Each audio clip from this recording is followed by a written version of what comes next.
За үзэгч та бүхэн шинэ 7 хоногийн мэндийг хүргэе. Өнөөдөр 2026 оны 3 дугаар сарын 9-ний өдрийн даваа гараг. Улаанбаатар хотод оройн 18 цаг техник минут боллоо. ТВ-с телевизэн 1-р сувг, Facebook-ийн ТВ-с Mongolia пэйжүүд Монгол комент нэвтрүүлгийнхээ энэ өдрийн дугаарыг үзэгч та бүхэн шууд хүрэхээр үндсэн 1-р студиуд бэлэн. Оройн түүжээ. Амралтын өдрүүд дуртай юу? Дуртай. За цаг наашилж байна. Бас одоо ойрын өдрүүдэд үзэгдээгүй сайхан дулаахан өдрүүд л өрнөж байна. За тэгээд энэ нөхцөл байдал хөдөө орон нутагт бас одоо нөгөө жаргалаас илүү жоохон зовлон дагуулж байгаа мэдээллүүд бас нэлээд ирж байна. Нөгөө өдөр нь хайж гиссэн цас шүн хөлдөж хонохороо нөгөө шилэн буюу мөсөн гэдэг ийм зузын эрсдлүүдийг үүсгэж байна гэдэг. За улсын онцгой комисс, шадар сайдын ажлын алба, хүнс хөдөө аж ахуйн сайд гэдэг усууд ер нь бүгдээрээ л энэ орон нутагт бас үйлчлэлтийн хаваржилтын нөхцөл байдал хүндэрж болох бүс нутгуудад ажиллаж байгаа гэж. За ер нь төр засгийн удирдлагууд бол одоо энэ амралтын өдрүүд, ерөөс ойрын өдрүүдийн чуулга эхлэхээс өмнө орон нутгийн иргэд сонгогчдтойгоо уулзж байгаа юм уулзалтуудын мэдээлэл нийлээ явж байгаа. За нийслэл Улаанбаатар хотод өрнөж байгаа олон сэдвүүд бас өнөөдөр анхаарал татсан. Тэргүүлэх сэдвүүд болж мэдээллийн веб хуудасуудын бичнээтэлсэн их сурвалжтайгаар нүүр хуудас нь буусан байна. Эдгээр мэдээллүүдийг иргэд үзэгч та бүхэнтэйгээ урайга хамт хэлээд дуулгаад явах юм аа. За. Монгол комментэд нэгтгэе. За нэвтрүүлгийн аль биесний дэмжигч байгуулахаар Монпа Трейд компани ажилладаг. Монпагийн хоёр төрлийн бүтээгдэхүүн десктопны урд байршиж чинь энэ тэргуунд танилцуулж байгаа бүтээгдэхүүн одоо Кормега нэрийн Омега 3 төрлийн бүтээгдэхүүн. За EPA DHA гэсэн нийлбэл төрлийн бодисын агуулга хамгийн өндөртөө гэдгээрээ бас одоо Омега 3 төрлийн бүтээгдэхүүн дундаас онцгой ялгаралтай. За хүний биеийг хоргуулжүүлэх, за хүний биед хуримтлагдсан хансан муух тус холестеринийг задлаж биеэс гадагшлуулах үндсэн үйлчлэлийг үзүүлдэг. За гол онцлог нь юу юм бэ гэхээр зэрэг Кормега бол цус маш сайн шингэлж цусны одоо урсгах чадварыг нэмэгдүүлдэг гэдэг ийм ондоошилтой юм лээ. Тэр үзэгч та бүхэн хаврын үед дархлаагаа дэмжиж Кормега бэлтгэлийг сонгож худалдаа авч хэрэглэхийг санал болгож байна. За дараагийнх нь бол Японы Окинава арлаас одоо үндсэн түүхийн эдийн бэлтцийг нийлүүлдэг Pastro нэрийн далайн бор замаг бидний нэвтрүүлэгтээ хамт байгаамаа. За хеликобактерийн халдварын үед, ходоодны шархлааны үед, за эмчлэх, урьдчилан сэргийлэх, за одоо бусад төрлийн одоо эмчилгээтэй хавсарч хэрэглэх байдлаар далайн бор замаг Pastro нэвтрүүлгийг дэмжиж байгаа. За мөн одоо Vitapit Group за 100% Монгол лувангийн шүүсийг хэрэглэгчдэд санал болгон танилцуулж бидний нэвтрүүлэгтээ хамтарч байна. За Сэлэнг аймгийн Хушаат сумд за өөрийн нэрийн талбайд одоо тарж ургуулсан. За гол нь энэ яагаад дурдаад байгаа юм гэхээр зэрэг элдв янзын химийн болон бус төрлийн нэмэлтээр тордож бордож ургуулаагүй гэж. За ингээд Монгол улс эх орны хөрс шорооны онцлог нь болохоор зэрэг эвдэгдээгүй байждаг. Одоо унган төрхөөрөө хамгийн одоо эрүүл хөрстөд ингэж тооцогддог ийм хэсэгт бол одоо тариалсан. За 100% Монгол одоо улаан луванг шахаж бэлдээд шүүс болгоод одоо энэ натур шүүсийг хэрэглэгчдэд санал болгон танилцуулж байгаа. За тэгэл лувангийн шүүс бол одоо мэдээж амин димээр баялаг өс хүүхдийн өсөлт хөгжилтийг дэмждэг. Дээрээс нь одоо хамгийн гол нь дархлаа дэмжихэд бас өндөр өрнөлөөтэй бүтээгдэхүүн байдаг гэдгийг тодтогч боломжлъя. За дараа нь бол одоо Багрогийнхан байна. Тарзан гэдэг энэ Porsche жимсний жүүсийг бас хэрэглэгчдэд танилцуулаад орж ирж байгаа. 100% улаан лойлын одоо жүүс. За тэгэл нөгөө хад жимс гэдэг ингээд Энторын ч гэдэм үү олон нэр төрлөөр нь баяжуулсан одоо жүүсийг хэрэглэгчдэд санал болгож байгаа. За яагаад энэ хаврын улирлуудад ингээд битэрийн ширээний гүр юм шингэн үндэсний бүтээгдэхүүнүүд их зөнгөлдөг юм бэ гэхээр зэрэг гол төлөв дархлаа дэмжих. Яг энэ улирлуудад одоо иргэд бас биеийн эрдэсийнхээ хэмжээг алдчихэйдэг учраас дархлаа дэмжих ийм агуулгатай бүтээгдэхүүнүүдийг хамтрагч байгууллагууд маань төлхөө санал болгод юм аа. За ингээд энэ Porsche-ийн Tarzan жүүсний онцлог нь бол одоо маш олон төрлийн амин димээр баялаг жимсний одоо шахаж бэлдсэн шүүс. За дээрэс нь шилэн савлгаатай гэдэг агуулгаараа за бүтээгдэхүүний амин дэм эрсдлэг чанарыг огт алдагдуулахгүйгээр эцсийн хэрэглэгчдэд хүргэдэг гэдэг ийм онцлогтой. За бүх бүтээгдэхүүнүүдийг үзэгч та бүхэн өөртөө ойрхон барилж байгаа сүлжээ дэлгүүрүүдээс сонгуульт авах боломжтой гэдгийг тодтогъё. За. За Монгол говьд нэвтрүүлэгтээ Монс эмийн үйлдвэр мөн хамтарж байгаа. Монсынхны хувьд бол одоо хоёр төрлийн натур витийг та бүхэн танилцуулж байгаа шүү гэдгийг бас дуулгая. За энэ натурууд нь бол С витаминтэй, цайртай гэсэн хоёр төрлийн натур вит байгаа. За витамин С нь бол одоо ханаа томоноос урьсан сэргийлэн, за цайртай натур витийн хувьд бол одоо үс арьс, хумс гэдэг энэ гадна эзэгтний одоо эрүүл төлчгөд бол нийлээд ач нэмэртэй тустай ийм хоёр бүтээгдэхүүн Монгол комьюниттэй Монсийнхны хувьд бол хамтран ажиллаж байна. Magic Foods компанийн хувьд бол бараг шуунтай зүгийн балаараа хамтарч байгаа. За Балтчорыг бид өмнөх 7 хоногт танилцуулсан бол энэ удаад бараг шуунтай зүгийн бол за бараг шуунтай зүгийн бол нь бол одоо ходоод хоол боловсрол эргэтэн тогтолцоонд маш чухал. Ялангуяа ходоодны улаалч шархлааг бол багасгах нь өвчин зөөврийг намдаана. Салс бүрхүүлийг бол хамгаална. Хит их хүчлийг бууруулах юм зөв хэрэглээтэй. За бараг шуун гэдэг эртээр үес монголчууд бас эми ургамал хэрэглэж ирсэн байдаг. За бараг шууныг бол хүний биеийн тамирт ихийг зэргэх, оюун ухааныг хурцлах, ясны бэртлэгийн ходоод болон 5 цул эргэтний архаг хууж өвчнийг ангахад хэрэглэж ирсэн байдаг юм байна. За ингээд зөвгийн сангийн аж ахуй эрхлэгчдээс зөвгийн балыг за бараг шуун гэдэг эми ургамалтай хожид найруулан гаргасан бараг шуунтай зөвгийн бол Монгол комьюниттэй шидэт бол нэрийн дор хамтран ажиллаж байна. Доор гуцны дугаараас нь илүү дэлгэрэнгүй мэдээлэл аваарай. За 100 нас дэмийн сан манайхан одоо алоэ верагаас сайн мэддэг болсон бол одоо энэ удаад альфа кальцийг та бүхэнд танилцуулах гэж байгаамаа. За альфа кальц гэдэг бол одоо ерөнхийдөө кальц гэж юу вэ гэхэлэр зэрэг бидний одоо хүний биеийн 99% нь баг кальц байдаг юм л да. Энэ яс нөгөө шүдэнд хамгийн их кальц агуулгадчихэд юм байна. За би энэ кальц одоо багасхлаар яах вэ гэдгээр одоо олон төрлийн зовоорууд үүсч эхэлдэг. Яс шүд сулрах, эмзэг болох, булчин зүрхний булчинд нөлөөлөх. За тэгээд эрч хүч энерги буурах гэх мэт юм эсрэг үзүүлэлтүүд гарч ирд юм байлээ. За альфа кальцийг хэрэглэснээр яах вэ гэхэлэр зэрэг одоо ингээд яс шүд бол бэхжин, зүрхний хэвийн агшилт, сулралд оролцох боломжтой болон мэдрэлийн сэргэн. За цус бүлэгнэлтэнд дэмжин. За дархлааг бол дэмжин. Цус бүлэгнэлтэнд оролцох гэдэг нь одоо нөгөө цусыг шингэлэх талдаа ярьж байгаа шүү. За тэгээд зөөлөн капсултай, дотроо нөгөө зөөлөн ийм капсултай учраас ууж хэрэглэхэд тохиромжтой, ходоод гизийг бол зочроохгүй. За хүүхэд жирэмсэн болон ахмад наснууд кальци хэрэгцээнд бас онцгой агарах шаардлагатай байдаг юм байлээ. За та бүхэн 100 наст эми сангаас жирэмсэн их ууж болох юм уу тий? Болно. Харин ахмад наснууд кальци хэрэглээндээ онцгой анхаарах хэрэгтэй байдаг. Тэгэхээр зэрэг та бүхэн альфа кальцийг 100 наст эми сангийн сүлжээнүүдээс авахаас гадна за 75 500 гэдэг дугаарыг утснаас илүү дэлгэрэнгүй нь авч болохоор байна шүү гэдгийг бас дуулгая. За мэдээж Аз фарм компани Дайцс гэдэг энэ хүү бүтээгдэхүүнээр бас хамтарч байгаа. Дайцсийн хувьд бол одоо ходоод, цөс, нойр булчирхаан зовөр, өвдөлт хямралын үед хэрэгэлдэг. Нэгсэндээ хит их өөх тостой магтаа хоолны дараа хэрэглэж хоол шингээлтийг бас сайжруулдаг юм бүтээгдэхүүн. За өдөрт хоолны дараа нэг ширхгээр ууж хэрэглэн жоргуу олгогддог. Сүлжээ эми сангуудаар худалдаалагдаж байгаа. Утасны дугаар нь 1801 гэдэг дугаарыг утаснаас илүү дэлгэрэнгүйг нь асууж болно. За мэдээж Monjuice компани үзэн брэндээр хамтарч байна. Үзэн брэндийн хувьд бол одоо ус үзэмний нэгдэл гэж хэлж болно. Элдв төрлийн өнгө оруулагч байхгүй, сахар байхгүй, хугацаа уртсгагч бодис агуулаагүй гэдгээрээ үзэн брэнд үндэсний үйлдвэрлэлтэй бас толгой зөгч байна. За болцсон уу? За сэдвүүл явдлууд ч яста жигтэй хөрөмж гинэ. За мэдээллийн чанартаагаас нь авахгүй бол дуулахыг да. За Эрдэнэс 5 толгой компани Ногд Лашка 4-р сарын 30-ны өдөр багтаа олгохоор болж байгаа юм байна. За мэдээллийн IC цэгмийн сайт сэтгүүлч саруул.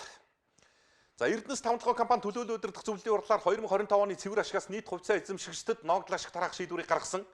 За ингэхдээ нэг хувьцаанд 65,155 төгрөг нийт 786.6 тэрбум төгрөгийг хувьцаа эзэмшигчдэд олгохоор болж байгаа. За ингэхдээ Монгол улсын 3.5 сая хувьцаа эзэмшигч иргэдэд 208.5 тэрбум төгрөгийн Ногд Лашка олгоно. За тиймээс 1072 хувьцаатай иргэнд татварын дараах дүнгээр 63,242 төгрөгийн Ногд Лашка олгогдно. Тэгвэл энэ Ногд Лашкыг энэ оны 4-р сарын 30-ны өдрөд багтаан олгохоор болсон байна гэсэн. Олгохоор болчихж байгаа юм байна. За тэгээ үлдсэн одоо тэр 700 гаруй тэрбум төгрөгний чинь үлдэгдэл дийлэнх нь бол нөгөө засгийн газрын Ногд Лашкт хуваарлагдаад ингээ очно.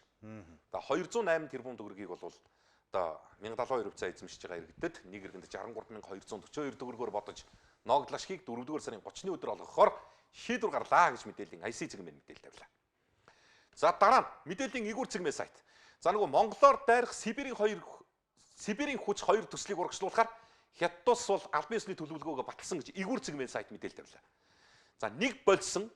За буцаад одоо энэ Сибирийн хүч гэдэг энэ хий хоолой Монголыг дайрахаар болж албан ёсоор одоо нөгөө захиалагч тал буюу бүгд найрамд хятад улсын талаас бол албан ёсны төлөвлөгөөгөө баталснаа танилцуулсан бэл. За үүн дээр бол иргэд одоо юу гэдэг нөгөө эх орон зүнзэрхэг үзэлттэй иргэний нийгмийн байгууллагуудаас эсэргүүцсэн тэмцсэн янз янзын агуулгуудаас өчнөө явж идэг. За нөхцөл байдал нөлөөлөл бол үндсэндээ манай улсад бараг одоо тэгш их мэдэгдэх хэрэггүй. Чинь манай улсаар дайрах зүгээр нэг юм хоолой. Ингэхдээ жил тутам хамгийн багадаа 1.5 тэрбум Америк долларыг зүгээр дамжин өнгөрсний түрээсийн төлбөрт манай улсад үлдээхээр ийм зохицуулт байна. За цаашлаад бид одоо мэдээж одоо энэ хий халааг урч хилжих ч гэдэг юм уу. Нөө өнөөдөр яригадаад байгаа нөгөө олон асуудлууд нөгөө утаа униар тий. Ингээд цахилгаан станцуудын хүчин чадал, ус дулааны асуудал гэдэг ийм олон асуудлууд дээр эрг нөлөөллийг үзүүлж болохоор ийм агуулга бас байгаа. За өмнө нь бол яригадаад энэ Сибирийн хүч 2 төсөл дээр одоо Оросын улманы улсын ерөнхийлөгч бүгд найрамд Хятад улсын төрийн тэргүүн Монгол улсын ерөнхийлөгч нар гурван талт хилцээрийг хийжсэн юм лээ. За үүний дараа тодорхой хэмжээний улс төрсөн нөхцөл байдлуудаас болоод одоо тэр геополитикийн хүчин зүйлүүд бас нөлөөсөн байна.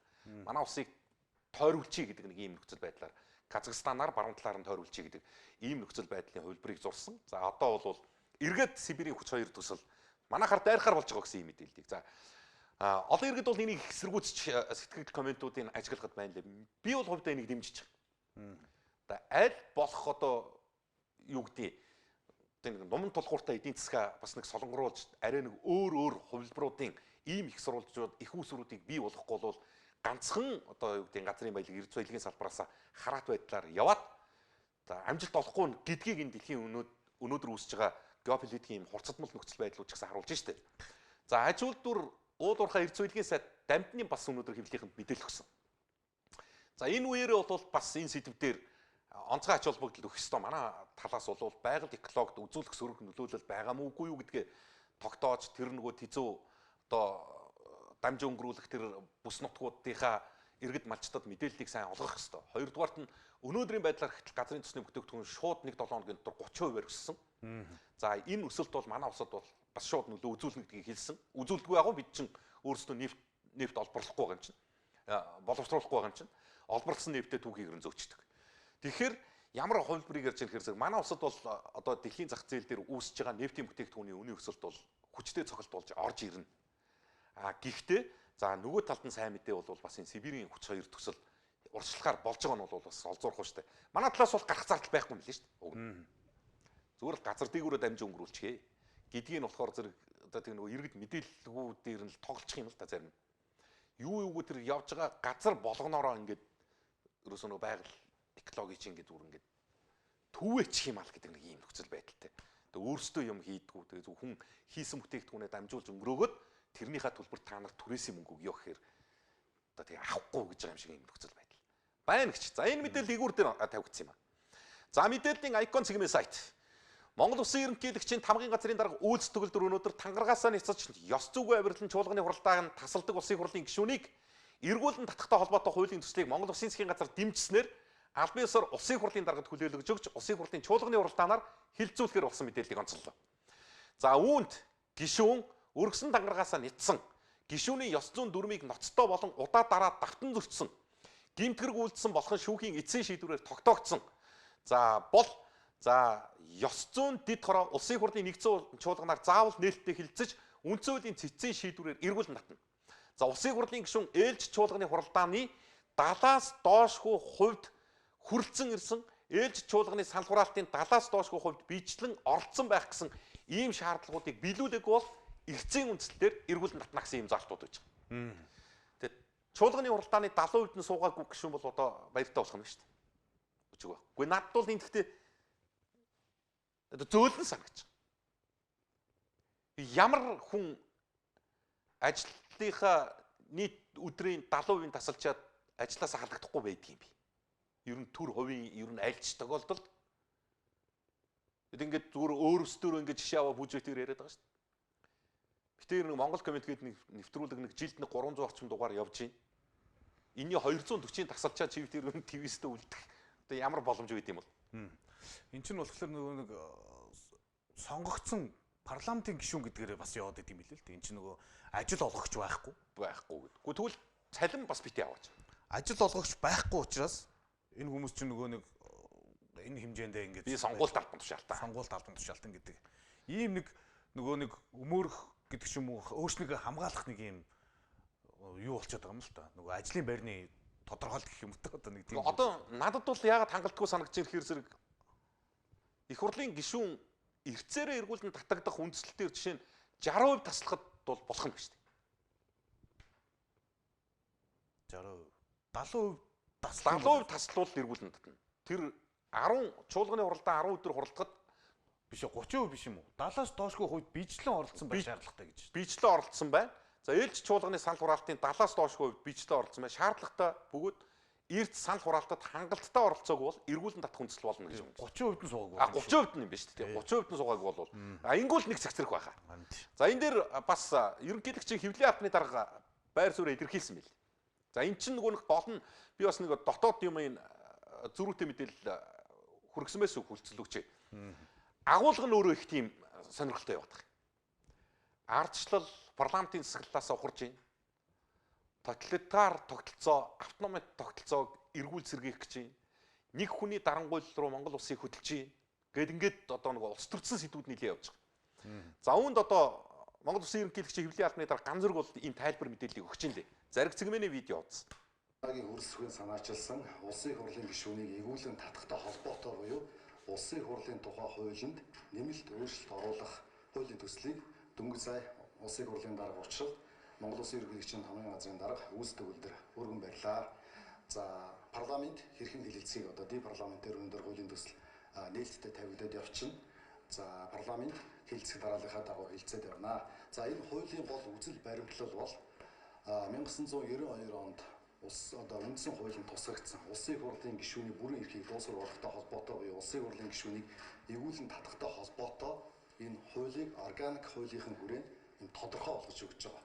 Өнөөдрийн хүртэл яагаад хэрэгжихгүй тодорхой бус яваад байсан бэ гэдгийг нь хуулийн хүрээнд тодорхой болгож байгаа. Яг нэг бие даасан хууль биш, улсын хурлын тухай хуулинд байдаг. Одоо улсын хурлын гишүүний амлалт гэж байна. Энэ амлалт бол одоо зүгээр нэг хоосон амлалт бол биш. Энэ бол хуулийн зүйл заалттай хуулийн өмнө хариуцлага хүлээх ийм одоо санкц. Тэгэхээр улсын хурлын тухай хуулийн жишээ нь 7-гийн 2-т улсын хурлын гишүүний тангараг гэж байдаг тийм ээ.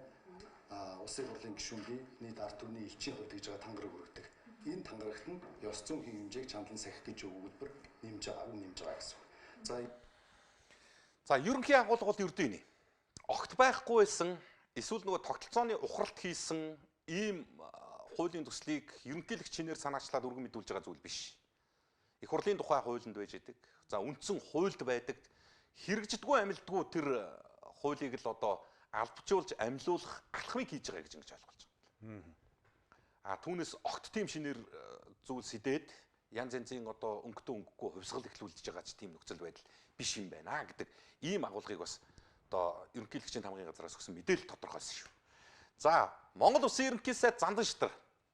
За орон нутагт иргэд сонгогчдод уулзж байгаа уулзалтын хувьд бас тодорхой хэд хэдэн шинжилтүүдийг хийхээр болж байгаагаа мэдгцээ. За 3 болон түүнээс дээш хүүхэдтэй гэр бүлийн гишүүний нэгийг хүн амын орлогын албан татвараас 100% чөлөөлөхөр болж байгаа. За эхнэр нөхөр хоёрын нэгийг тэр гэр бүл одоо 3-аас дээш хүүхэдтэй болвол хин нэг нь одоо хүн амын орлогын албан татвараас чөлөөлөгдөнө. За 4 ба түүнээс дээш хүүхэдтэй айл бол ипотекийн зээлд дараалтгүй орох болж байгаа.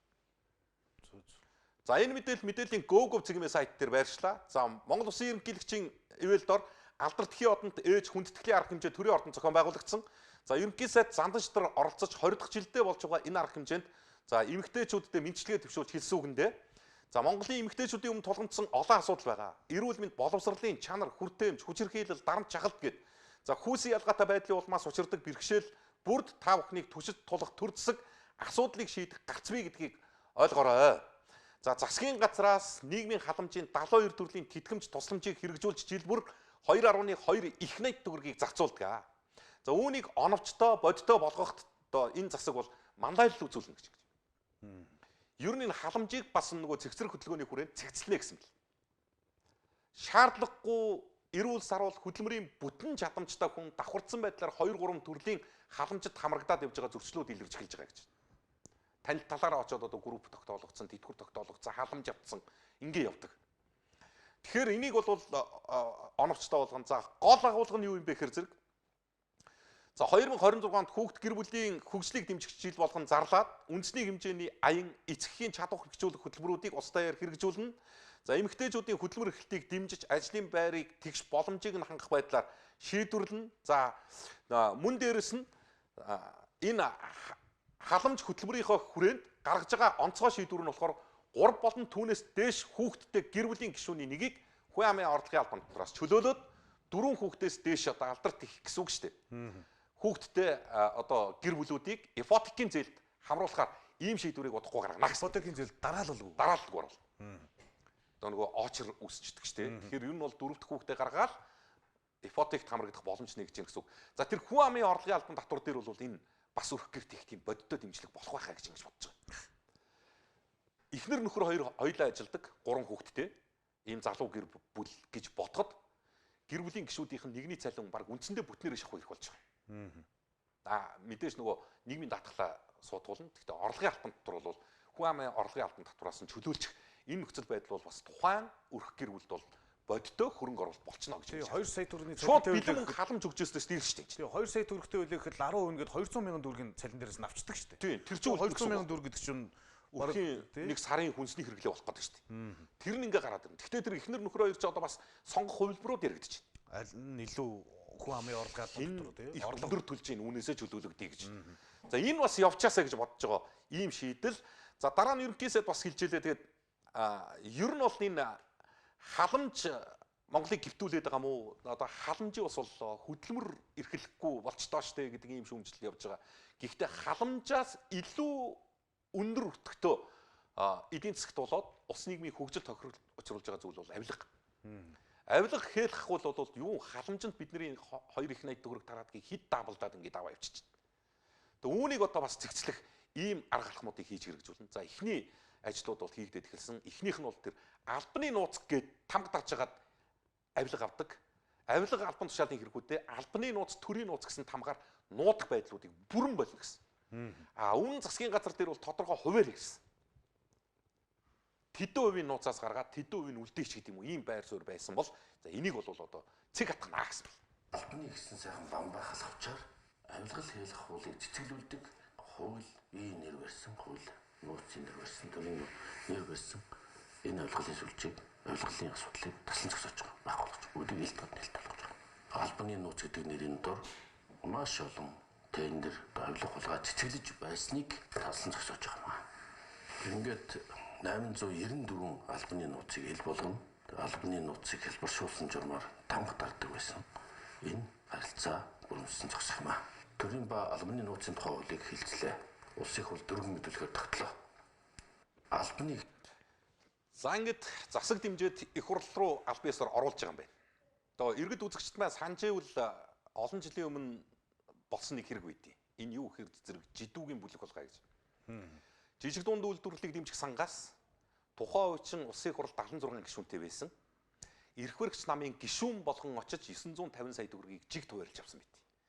За ингээд тэр үедээ засгийн газрын гишүүнээр давхар ажиллаж байсан хүмүүс болохоор 2 жидүү авсан байт. За ингээд жидүүгийн хэрэг дэлгэгдээд одоо хууль шүүхийн байгууллагууд ажиллаад эхэлсэн эрх баригч нам дотор өрнсөн нэг тийм халуун сэдв маргаан тэр байхгүй. Тэр жидүүгээс олгогдсон санхүүжилт тэр шийдвэрүүд дээр нууцын тамгаа дарахгүй байсан гэж. Одоо бүр шийдсэн тийм өөрөөр хэлэх юм бол тэр хулгайдаа тийг шудраг хандж ирсэн байхгүй. Хаана юун дээр алдчихва гэдэг хэрүүл одоо мэдээж тэр эрх баригч нам дотор л ингээл зодон болсон юм шиг байна. Энд чинь нөгөө улс төрийн бүтэн эргэлтийн цикл болчихж байгаа хэрэг шүү дээ. Тэгсэн чинь яг тийм дотор өрнсөн яриа нэг байхгүй.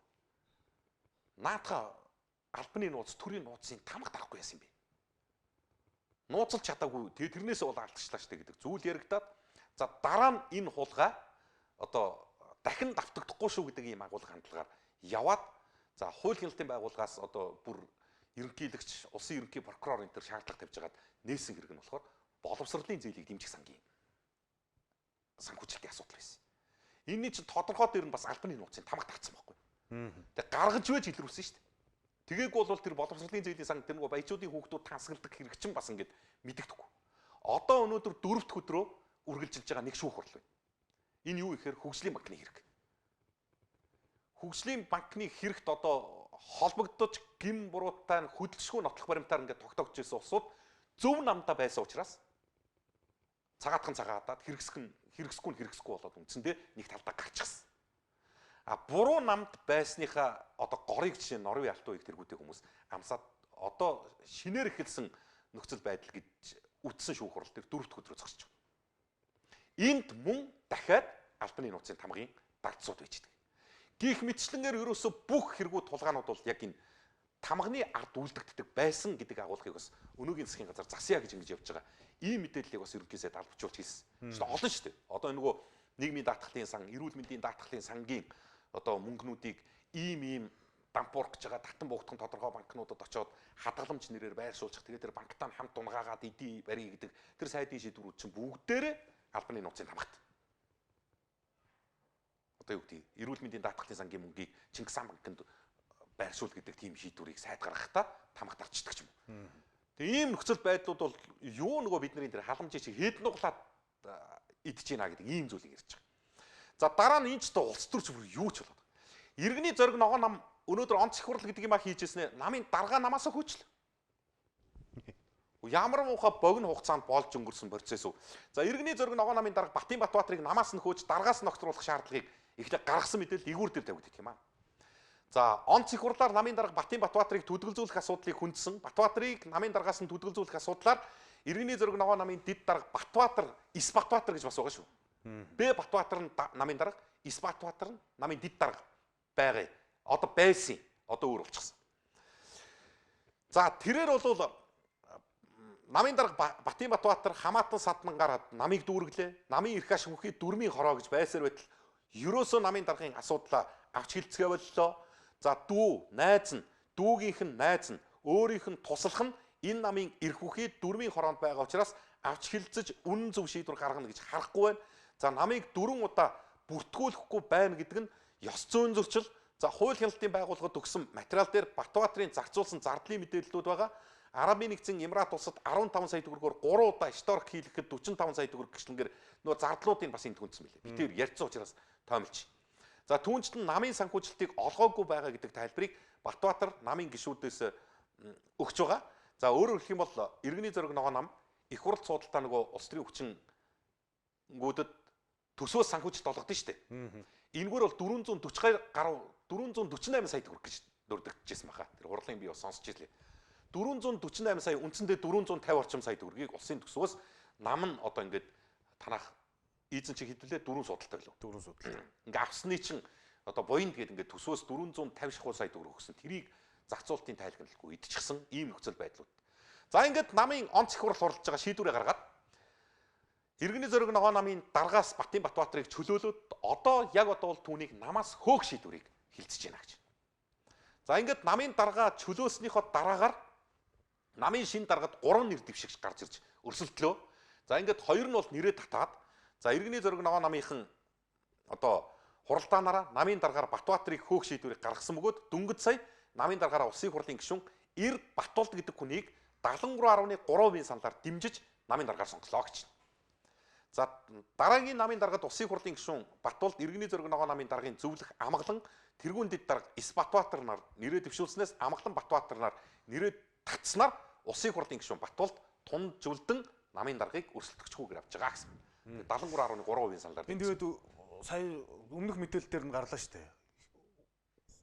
Дүрмээ шинжилүүлээгүй улсын дэд жүхээр батлуулаагүй. Тэгэхээр чи дүрм бус нам гарч байгаа шийдвэрүүд нь хүчин төгөлдөр байж чадах юм уу гэдэг. Одоо энэ хурал дээр бас тийм юм яригдлаа шүү дээ. Одоо ингээд нам татан буугдах нөхцөл байдлыг үүсгэсэн гэдэг. Процесс нэг гэж явдаг шүү дээ. За намын дарга татан бол өөрчлөлөө. Улсын дээд шүүхтэр очоод Батулд гэдэг хүн иргэний зориг ногоо намын дарга шүү гэд улсын дээд шүүхтэр авчиад өгнө. Улсын дээд шүүгч нь танах нөгөө дүрмийн өөрчлөлтөө ерөөсөө хийгээгүй байж тээ. Гэт ингээд одоо нөгөө хоёр даргатай болдог нөгөө нэг би бол тийм шаардж байна. Процессын хувьд бол хамт очих байх гэж бодож байна. Намын дарга өөрчлөлөн бүртгүүлэх хүсэлт за тэгээд намын дүрм өөрчлөх хүсэлт хоёр хамт очих байх гэж бодож байна. За энэ нэг ийм сонирхолтой нөхцөл байдал үүсэж байгаа нь юу юм гэхээр зэрэг намын дүрмийн өөрчлөлт бол бэлэн болсон гэж байна. Анх хургуулсныг зас одоо асуудлууд байна. Энийг засгээд дээч өгөх хуцааж байгаа шүү дээ. Тэр засварууд нь бүгд хийгдсэн юм байна. Хийгдсэнийг нь одоогийн намын дарга Батын Батбаатар хургуулах ёстой юм байна. Тэгээ энийг өгөхгүй байгаад байгаа нь өөрөө иргэний зориг ногоо нам татан буугдах хэрэгсэлтэй улс төрийн хүчний донд орчихсон. Ийм хүнд нөхцөл байдал дээр л энэ шийдвэрүүд гарч байгаа гэж ингэж үзэж байгаа юм. За хоёр дахь нь болохоор зэрэг энэ хүнийг намын даргаас чөлөөлөөд намын гишүүнээс төдөлзүүлээд энэ бол бидний хийж чадах улс төрийн хариуцлагын асуудал. Тодорхой манай намын гишүүдийн зүгээс авилгатаа тэмцэх газарт хөдөлгөшгүй нотлох баримтуудыг хууль хяналтын байгууллага шилжүүлж өгсөн байгаа. Хуулийн ямар хариуцлага хүлээхгүй гэдгийг намын жирийн гишүүдийн өмнөөс бид нар бас шахна гэсэн бэл. За ингэхээр чин за яг шүүхтэр тийм процесс үүснэ. А надад сонирхолтой байгаа нь улс төрийн нөхцөл байдал яах вэ гэдэг их сонирхолтой. Одоо Батбаатар гэдэг Одоо энэ хүн чинь сайд байгаа нь болохоор намын даргийнхаа хувьд бол сайд байгаа ороод сайд байгаа шүү дээ. Тэгэхээр одоо Энэ Батулд нь сайд болно гэсэн үг юм үү? одоо улсын дээд шүүх Батуулд гэдэг хүнийг намын даргаар нь бүртгэж аваад намын дүрмийг нь бүртгээд авчих юм бол Батбаатар гэдэг хүний чинь болиулаад оронд нь тэр байгаль орчны сайдаар чинь Батулд нь очих юм. Батуулд нь очих юм шүү. За ийм нэг улс төр болоод байна. Одоо ойлгохгүй зарим сэдвүүд нь ухаан хүрхгүй юм байна шүү дээ. За өнөөдөр хүндэгдсэн бас нэг сэдв төрийн ордонд бас нэлээд тийм өндрийг аваад байгаа сэдв. Энэ нөгөө цалинтай эжин гэдэг тодтолдод 50,000 төгрөгийг 500,000 төгрөг болгох иргэдийн чинь санал 60,000 төгрөг юм. Маш богино хугацаанд. Нөгөө deep parliament application дээр явж байгаа шүү дээ. За цалинтай эжин 50,000 төгрөгийг нэмэгдүүлж 500,000 төгрөг болгох албан ёсны санал авч байгаа. За иргэн төгс сарвжих одоогийн зах зээл өгч байгаа мөнгөнд тэтгэмжийн харьцаа хамаарал огт нийцдэггүй. Бодит байдал дээр сүү живх хоёр авч хүрдэггүй гэсэн ийм тайлбартаагаар deep parliament application-аар цахим мөрөгдлийн системд олон нийтийн саналыг авч эхэлж байгаа. За энэ дээр их хурл засгийн газрын гишүүдийн байр суурийг бас манай парламентын сэтгүүлчид сонссон байна лээ. За улсын хурлын гишүүн Алтан гэрэл мэдээллийн зариг цэгмээ сайт. Бол нэг тийм заавал ингэж иргэдийг 100,000-аар нь зуруулаад энэний усыг хурлаар хууль тогтоомжийн төсөл оруулаад ингэ хүндрүүлээд байлгүй засгийн газар өөрөө санаачлаг гаргаад асуудал усыг хууль руу оруулаад ингэ энэ дээр нэмсэн зүг бах уу ийм бодолтой. Сүүж ихнээс гадна өөрөөрөө хүүхдээ тоолж чаддгүй эмэгтэйчүүд зөндөө шүү дээ. Нөгөө бэлэн найруулсан сүүгдэг, найруулдаг сүүгдэг. Тэр сүүчинд л ихэд үнийн хувьд бол 100 хол илүү гараад байна төгрөг болоо авчлаа шүү дээ. Техникүүд бол миласан гэж уудаг байсан, хай гэж уудаг байсан те. Манайх ч хүүхдүүдэд өгдөг байсан. Одоо бол үн ханшиг тасар өндөр болсон байна шүү дээ. Тэгэхээр энэ бол яг хүүхдийн хэрэгцээнд бол зориулахад үнэхээр авч хүрэлцэхгүй байгаа байхгүй. Дээрээс нь эн чинь ганцхан хүүхэд гэлтгүй юм чи гэртэг сууж байгаа хүн ах хэрэглээний зүйл зөндөө байгаа шээ. Тэг юунд ч ирнэ хүрхэ боллоо 50,000 төгрөг.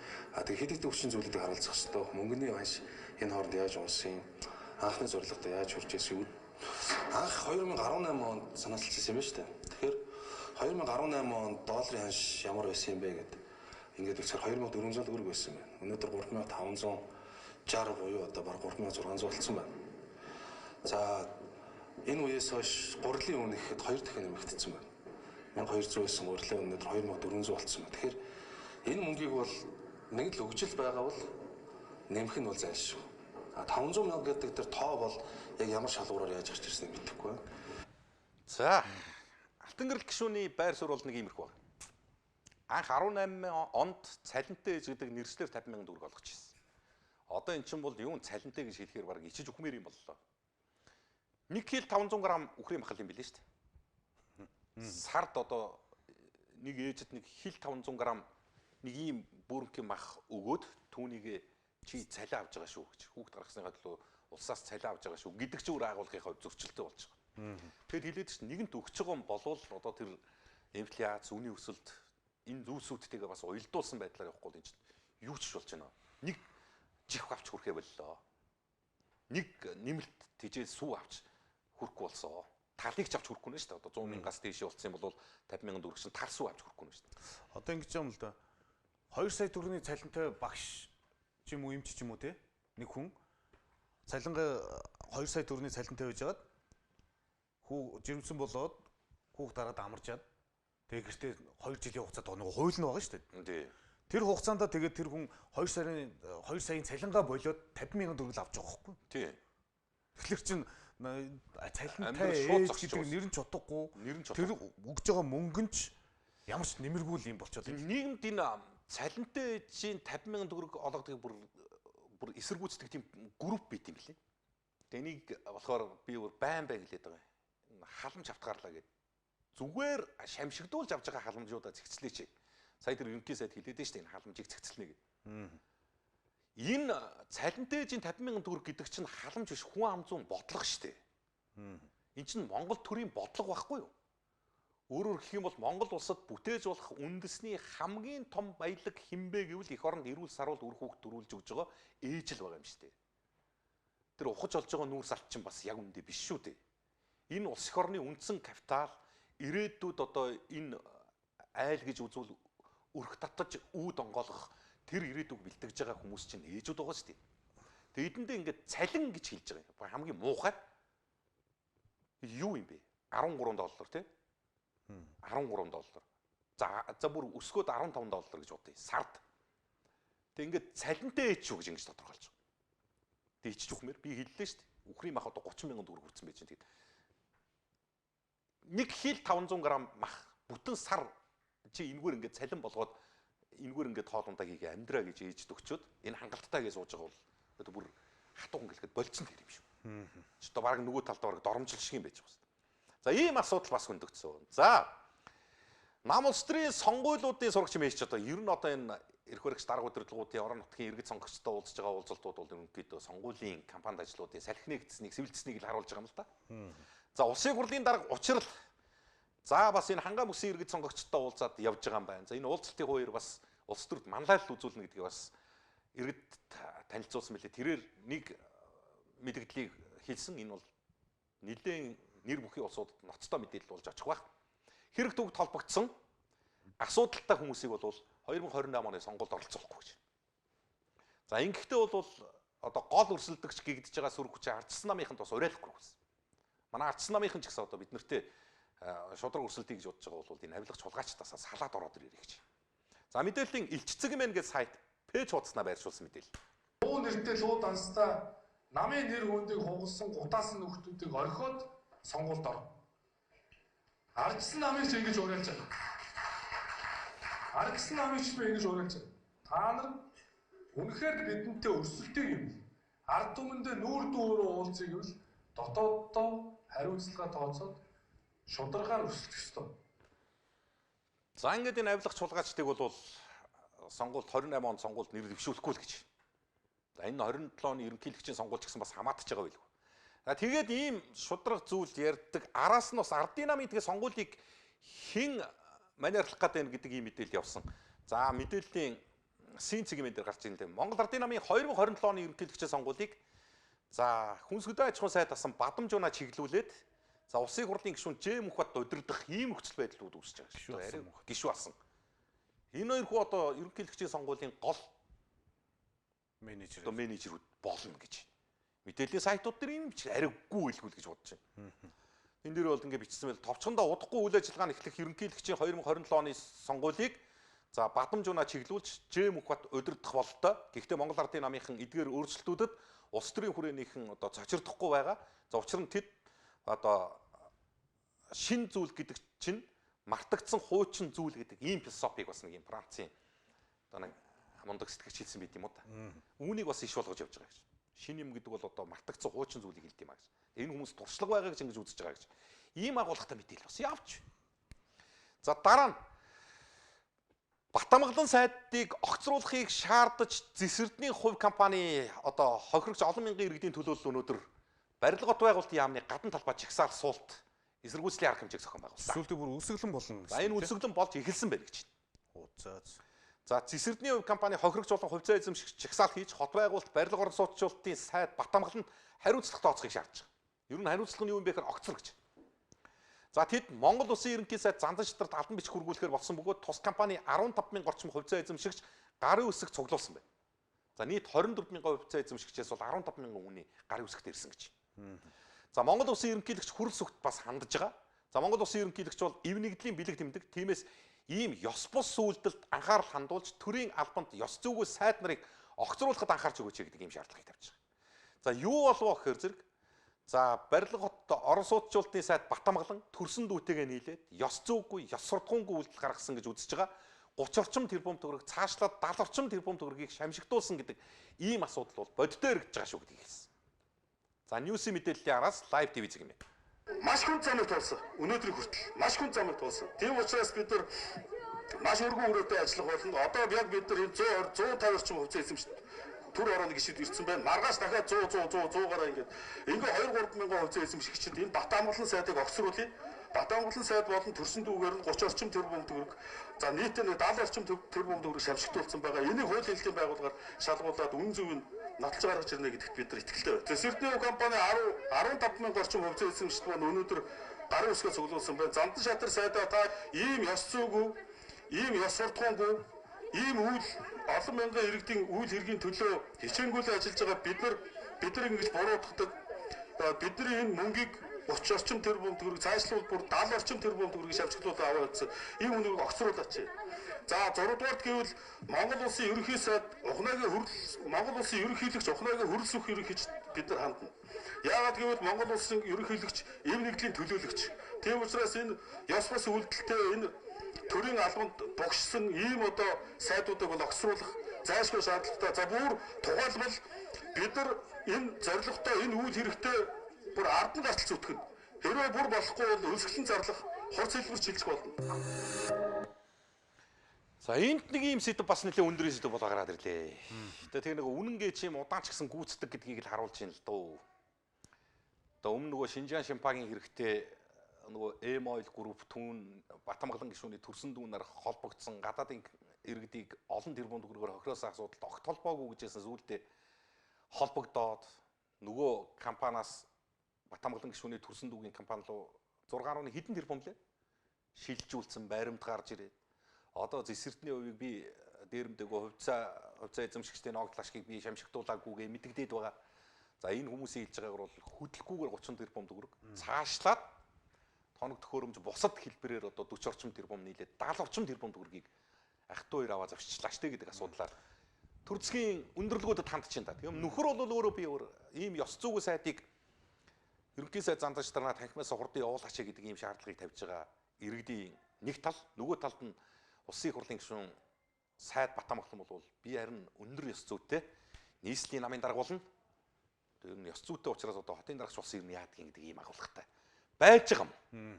За тэгээд одоо ер нь устдаас удахгүй ялгарх биз. Полицийн юм дээр бас нэг технологийн шийдэл бидний ирээдүй гэсэн нэг юм мэдээлэл гарч ирсэн байл. За энэ ямар мэдээлэл вэ нвэ гэдгийг бас ямар технологийн шийдэл нь бидний ирээдүй болоод байна гэсэн чинь ерөөсөө л хүн төрлөختөн. За тэр тусмаа одоо монголчууд Улаанбаатарчууд бидний чинь хамгийн гол хэрэглээ бол усны хэрэглээ юм билээ шүү дээ.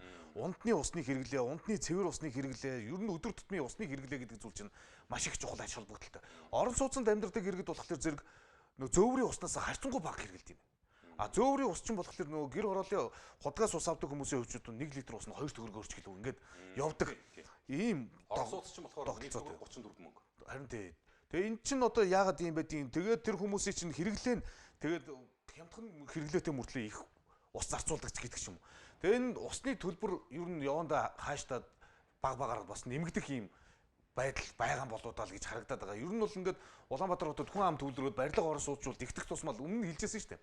Бид нар одоо дулааны дийлэхгүй шүү, халаалтын цахилгааны дийлэхгүй, усны дийлэхгүй шүү гэдэг зүйлүүдийг хэлжсэн.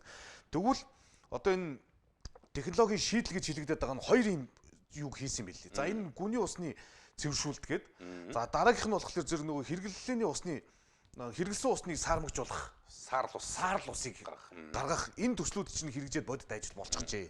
За тухайлбал одоо төв цэвэрлэх байгууламжаас гарсан хаягдл усыг дахин боловсруулад ТЭЦ 3, ТЭЦ 4 станцуудын хөргөлтөнд ашигласнаар өдөрт 50,000 м3 буюу жилд 18 сая м3 гүний цөмгөг усыг хэмнэх боломж бүрдэж байгаа. За одоо энэ ийм юм бүүж. Одоо бид нар ингээд тэр станцын замаар ингээд явж байдаг бол мэдэн штэ ингээд нөгөө станцын тэр нэг том бүдүү яндан шиг юмнаас ингээд уур савсаа байж байдаг та.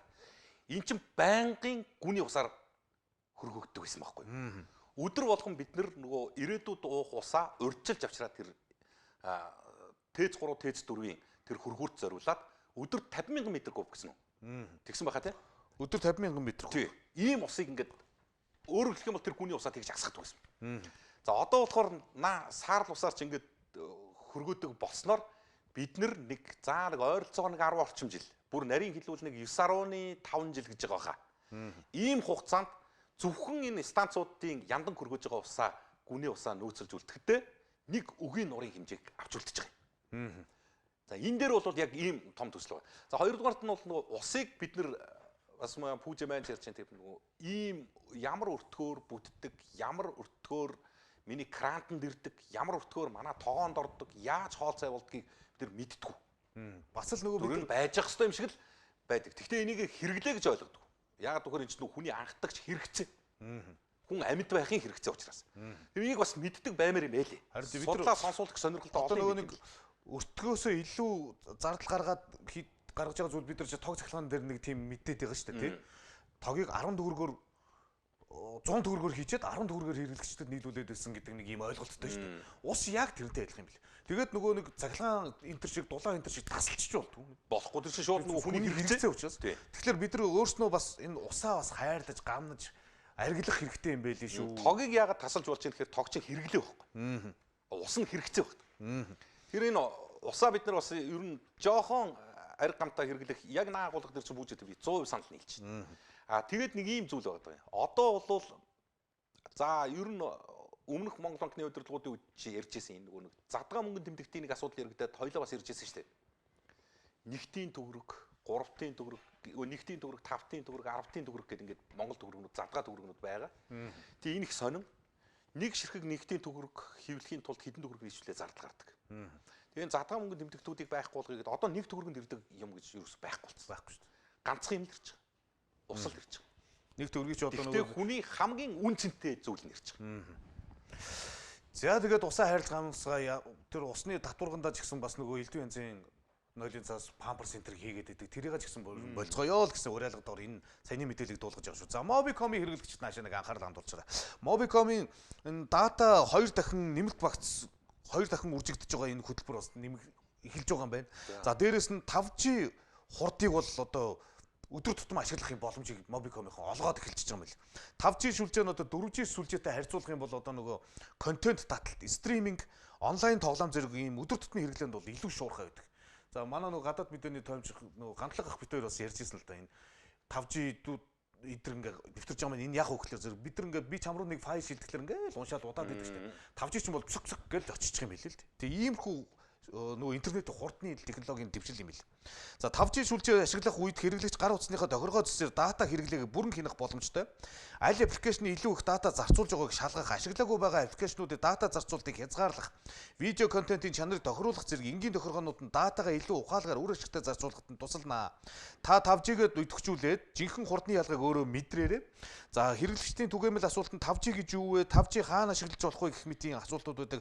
За одоогор бол Улаанбаатар, Дархан, Эрдэнэт хотууд болон 21 аймгийн төвд ашиглах юм боломжтой байгаа юм биш үү? За явандаа энийг өргөтгөөд одоо нөгөө сумдуудад ч гэсэн 5G сүлжээг бол оруулах боломжтой болж байна л гэсэн юм мэдээлэл байна да. За 18 цаг 52 минут болсноор найруулагч Монгол коммент нэвтрүүлгийн өнөөдрийн дугаарыг өндөрлөх тохио өгчлөө. Өнөөдөр нөгөө баг цагтаа өдөр байдаг. Тэгэхээр маргааш бол сэтгэгдлийн цаг бас нэлээд ахиухан гарах байх. Бид нарт нэг юм сөүлжсэн өдөр байдаг гэдгийг бас үзэгчд маань маш сайн бодож ойлгож анзаарч аваарай. За ингээд урайгаа хэлээд өндөрлөе тий. За. Монгол комментэд нэгтгэцгээе.